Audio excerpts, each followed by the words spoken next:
స్వామి శరణం స్వాములందరికీ ఈ రోజున మన day 3 of 41 days Ayyappa Swami దీక్ష. మార్నింగ్ లేచి ఫ్రెష్ అయిపోయి పూజ అయితే కంప్లీట్ చేసుకున్నాం స్వామి. పూజ కంప్లీట్ చేసుకున్న అక్కడి నుంచి మేమందరం ఉజ్జయిని మాంకాలమ్మ గుడికి అయితే స్టార్ట్ అయిపోయాం స్వామి. మాంకాలమ్మ గుడికి వెళ్ళిపోయి అక్కడ గుళ్ళో ప్రదక్షిణాలు చేసుకొని అక్కడనే దర్శనం కూడా కంప్లీట్ చేసుకున్నాం స్వామి. గుడి నుంచి మేమందరం స్వాములందరం కలిసి టీ తాగడానికి అయితే వెళ్ళిపోయాం స్వామి. టీ తాగిన తర్వాత పూజ టైం అయిపోతే మన స్వామిది పూజ ఉంటే పడి పూజకి అయితే వెళ్ళిపోయాం స్వామి.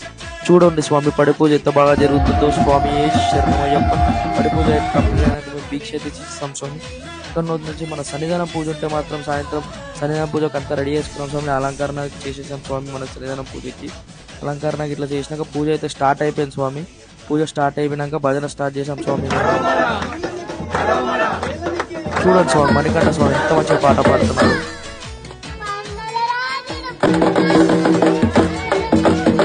అయిపోయినాక మేము పూజ అయితే కంప్లీట్ చేసాం స్వామి. పడి ముట్టించేసాం స్వామి. పడి ముట్టించేసి హారతి తీసుకున్నాం స్వామి. స్వామి శరణం అయ్యప్ప.